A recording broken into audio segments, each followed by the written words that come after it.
예, 반갑습니다. 소개받은 공인권법재단 공감에서 일하고 있는 김세영 변호사입니다.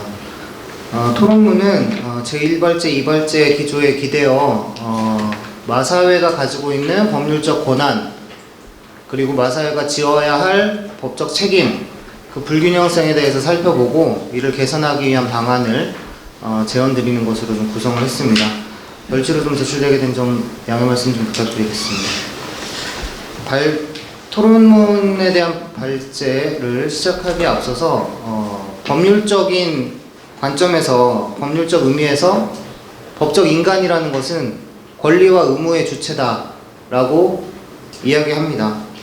현대사회에서는 사회경제적 지위에 따라서 어떤 그 권리와 의무의 균형성이 약간의 차이, 조금씩 달라질 수는 있다. 그러나 아예 일방적으로 권리만 가지고 있는 각, 의무만 있는 을의 관계는 현대 민주주의 사회에서는 사실 있을 수 없는 관계다. 이러한 관계는 우리는 이러한 관계를 전근대적이라고 부른다라고 좀 모두에 말씀드리고 싶습니다. 얼마나 전근대적인 관계가 법적으로 정당화되고 있는지 그 부분에 대해서 좀 말씀드리고자 하는 부분입니다. 토론문 첫 페이지 보면 산업안전 관련해서 제2발제에서 잘 나타나듯 산재가 굉장히 심각한 것이 경마산업의 현실이다. 산재 발생을 미신고하는 대표적인 공공기관으로 한국마사회가 수년째 꼽혀오고 있었고, 기수들 같은 경우에는 그 재해가 산재가 아닌 민간보험으로 처리되고 있다는 점을 함께 고려하면 실제 재해 정도는 매우 심각할 것이다 라고 충분히 추정이 가능합니다. 그런데 앞서 제1발제에서 언급되었던 마주제도가 변경되면서 마사회가 지녀야 했던, 그리고 지니고 있었던 사용자로서의 책임이 소멸했다라는 점입니다. 1993년 이전 단일 마주제, 즉 대한민국에서 마주는 마사회 하나일 뿐이었던, 경마 마주가 마사회 하나일 뿐이었던 시절에는 일발제자께서도 말씀해 주셨다시피 말관리사, 기수, 조교사 모두가 마사회의 직원이었다라는 겁니다. 이렇게 고용관계가 있는 경우에 산업안전 관련해서 사용자인 한국마사회에게는 법령상 그리고 계약상의 사용자 책임이 존재합니다. 이 페이지 넘어가 보시면 산업안전 관련 법령상 사용자의 의무만 정리해 보아도 사용자는 산재 예방기준을 준수할 의무가 있고요. 그 예방기준 중에 하나인 산업안전보건기준에 관한 규칙에 보면 특히 제2발제자께서 말씀해 주셨던 근골격계에 관해서 다양한 책임과 책무를 규정을 하고 있습니다. 이러한 것들을 위반하는 경우에 당연히 법령상 의무 위반에 대한 책임을 지게 되는 것입니다. 또한 산업안전 관련한 근로계약상의 의무, 계약상의 의무를 보더라도 판례가 이야기하고 있는 바 근로계약상의 사용자는 계약에 수반되는 신의식상의 부수적 의무로서 피용자가 생명, 신체 건강을 해치는 일이 없도록 필요한 조치를 강구하여 할 보호 의무를 부담하고 있다. 이러한 보호 의무를 위반함으로써 손해를 입은 경우 배상할 책임이 있다. 특히 고의 또는 과실로 보호 의무를 위반하는 경우에는 계약상의 채무불이행 책임과 경합하여 불법행위로 인한 손배 책임을 지우고 있습니다.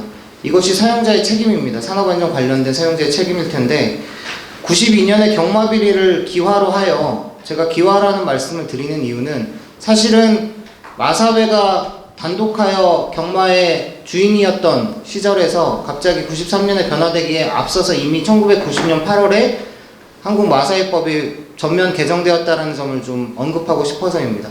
당시에 전면 개정을 하면서 개인으로서의 마주의 권한을 줄 수 있는 그러한 규정을 새로 산입을 하였고, 마사회가 기수와 조교사에게 면허권을 가질 수 있다는 규정을 두게 됩니다. 바꿔 말해 90년 8월 1일부터 개인 마주제로의 변화가 예비되어 있었는데 92년 경마비리가 사회적으로 큰 물의를 빚자 전면적으로 개인 마주제를 실시하겠다라는 근거로 이것이 사용되었다는 것입니다. 그 의도나 이런 부분들에 대해서는 뭐 추측에 기대어 말씀드리기는 적절치 않을 수 있겠지만 모르겠습니다. 적어도 이 경마비리가 개선되는 데 있어서 마주제도를 마사회 마주제에서 개인 마주제로 전면적으로 개편한 것이 어떤 도움이 되었는가에 대해서는 상당한 의문이 있다. 사실은 아무런 근거를 찾아볼 수 없다라는 점을 좀 지적하고 넘어가야 될 것 같습니다. 여기서 한 가지 좀 덧붙이고 싶은 것이 개인마주제를 도입하기 위한 법률 개정을 좀 세밀하게 살펴볼 필요가 있을 것 같은데요. 당시에 개인마주의 등록 관련해서는 대단히 꼼꼼한 규정을 두면서 출발을 하였고, 그것은 개정의 개정을 거쳐 현행 3페이지부터 4페이지까지 규정되어 있는 매우 촘촘한 계약상의 규정들을 법률로 두고 있습니다. 이 규정들은 바꿔 말이 무엇이냐면, 한국 마사회의 일종의 쉬운 표현으로 허락을 받아야 마주가 될 수 있는 것인데, 마찬가지로 한국 마사회의 시험을 거쳐서 면허를 따야만 기수가 될 수 있고 조교사가 될 수 있는 것인데, 그렇게 딸 수 있는 마주의 권리, 그렇게 될 수 있는 기수의 권리, 그렇게 될 수 있는 조교사의 권리가 매우 불균등하게 규정되어 있다는 점입니다. 마주는 돈이 있으면 말을 살 수 있고, 말을 사면 마주가 되는 것입니다. 그 마주를 마사회가 당신은 마주를 할 수 없다 라는 제안을 마음대로 할 수 있을까? 그럴 수 없습니다. 개인의 권리를 함부로 제한할 수 없기 때문입니다. 그렇기 때문에 국민의 권리를 제한하는 침입적 법률을 만들 때에는 국회에서 법률로서 어떤 경우에 이 권리를 제한할 수 있다는 것을 촘촘하게 규정하게 됩니다. 이것이 의회 유보의 원칙입니다. 마주를 제한하기 위한 규정들은 법률에 이렇게 명확하게 규정되어 있고, 이 규정에 해당할 때에만 비로소 마사회가 마주가 될 수 없다라는 판단을 할 수 있다는 겁니다. 반면에 4페이지 하단 보시면 제14조의 조교와 기수의 면허의 경우에는 제3항을 보십시오. 제1항, 2항에 따른 면허의 등록의 요건, 취소의 요건 등 필요한 사항은 마사회가 정한다라고 되어 있습니다. 즉 마사회는 마음껏 기수의 면허를 줄 수도 있고, 뺏을 수도 있고, 정지시킬 수도 있고, 박탈할 수도 있다는 겁니다. 어떠한 경우에 기수의 면허가 박탈되는지, 어떠한 경우에 기수는 면허를 획득할 수 있는지, 어떠한 경우에 중단되는지에 대해서 법률에는 아무런 규정이 없고 마사회 마음대로 할 수 있다라는 권한을 두고 있는 겁니다. 권리만 있고 이에 복속되는 기수와 조교사들은 의무만 있다라는 것이죠. 이런 가운데 기수가 느껴야 될, 이런 구조 속에서 느껴야 될 것은 인간의 존엄성의 박탈입니다. 그렇기 때문에 이러한 비극적인 죽음이 반복되고 있다라는 말씀을 드리고 싶고요. 관련해서 보건대 말산업육성법이라는 법률이 있습니다. 농림축산식품부 장관, 마사회의 관리 감독의 권한을 가지고 있는 장관에게 말산업 전반에 관한 필요한 종합계획을 수립할 수 있도록 되어 있고, 그 종합계획 내용에 전문인력 양성에 관한 사항들을 포함하도록 하는 규정은 두고 있습니다. 그런데 이 말산업육성법에서 이 전문인력에는 5페이지 상단에 있듯이 경마장에서 경주말을 조련하는 행위, 그 행위를 하는 자는 말조련, 여기서 말하는 말조련사에 해당하지 않는다라고 따로 빼고 있습니다. 입법상의 공백이 있다라는 것이고요. 2017년 9월에 반복되는 재해 때문에 고용노동부에서 한국마사회에 특별 근로감독을 하면서 그 결과를 발표를 했었는데, 산재 은폐를 유도하고 있는 마사대부의 기준을 개선할 것을 권고하고 재발방지 계획을 수립하고 재해에 대한 재발방지 계획을 수립할 것을 권고를 하였고요. 2년 정도 지나서 2019년 10월경에 마사회 내부 규정으로 안전보건 관리 규정이 제정된 것이 확인됩니다.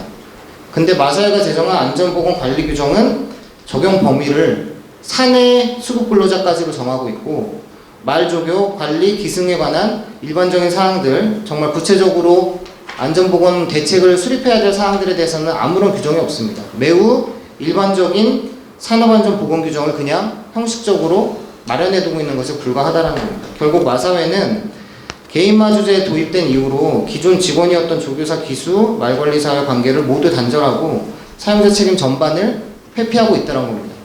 그냥 사용자 책임을 회피하는 것만이 아니라 그 다른 한편에서는 기수, 조교사, 그리고 조교사에 복속되어 있는 말관리사를 포괄하여 그들의 생사 여탈권을 쥐고 흔드는 권한은 유지하고 있다는 겁니다. 이렇게 불균등한 권한과 의무 관계는 매우 정근대적이다 라는 것입니다. 고용구조를 본다면 그 수직적이고 일방적인 권력구조 하에 마사회가 의무가 없이, 자신은 아무 의무 없이 마음껏 권한 행사를 하고 있는 것이 문제다라는 말씀을 드리는 것이고요. 발제문에 담지는 못했지만 그 마사회와 조교사의 관계는 매우 특이합니다. 그러니까 보통 우리가 가장 사용자 책임이 강하고 서로 신의성실로 일해야 될 고용관계, 노동관계가 가장 어떤 타이트한 관계라고 관념적으로 본다면, 그 다음에 원하청 관계가 있을 수 있고 도급 관계가 있을 수 있고 거기보다 좀 더 나아가 위탁 관계가 있을 수 있고 뭐 이런 계약 관계들이 있을 수 있습니다. 가령 마주와 조교사는 말을 위탁하는 관계입니다. 마사회와 조교사는 무슨 관계일까?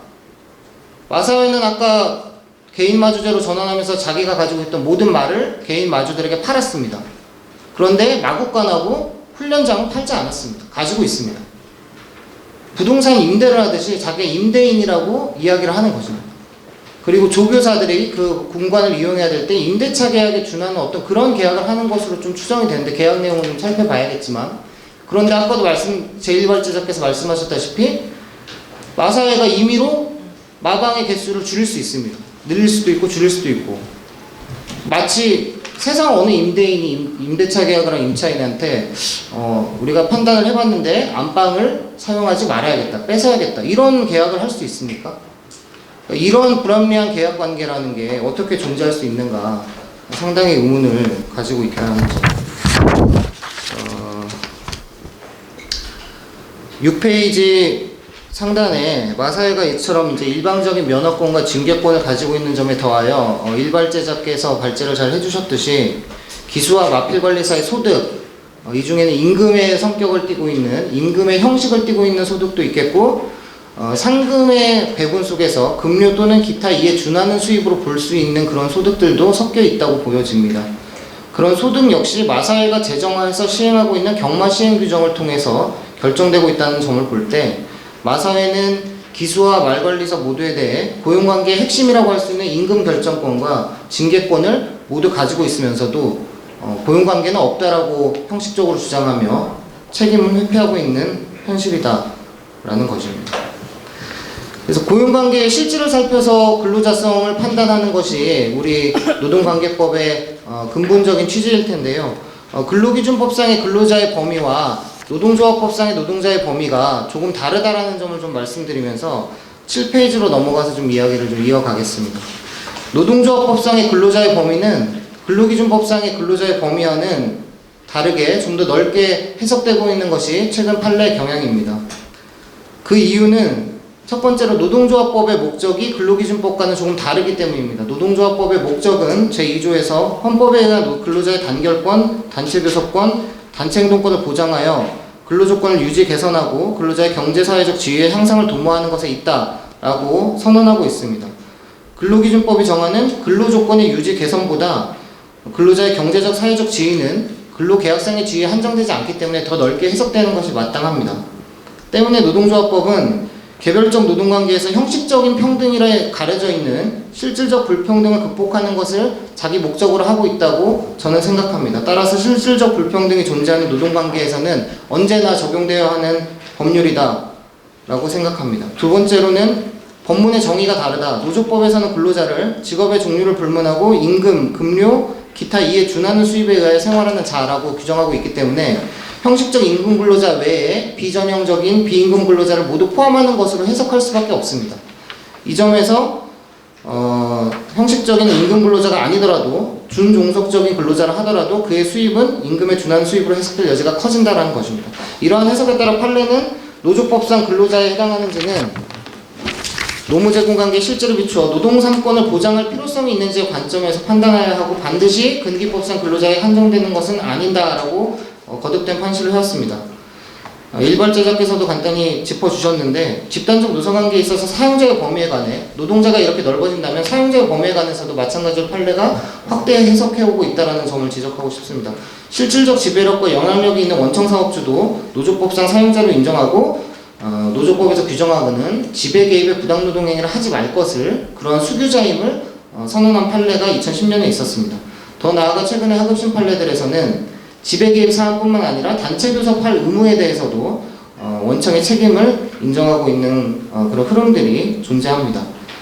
원청의 책임 범위에 관하여 가령 임금의 경우 개별 하청 근로자 임금이 원청업체의 정책에 좌우되는 정도나 하청업체가 독자적인 임금 정책을 시행할 능력이 있는지 여부 등을 기준으로 임금에서의 지배력 여부를 판단할 수 있다고 생각됩니다. 이러한 점들이 긍정된다라면 임금 확보에 관한 원청의 교섭 책임이 또한 긍정될 수 있을 것이다. 그래서 그 교섭 책임을 지는 원청인 이 경우에는 마사회일 텐데 마사회가 단체 교섭에 응해야 되는 의무가 법적 의무가 도출될 수 있다라는 것이 제 판단입니다. 그래서 개선 방향은 교섭하자라는 겁니다.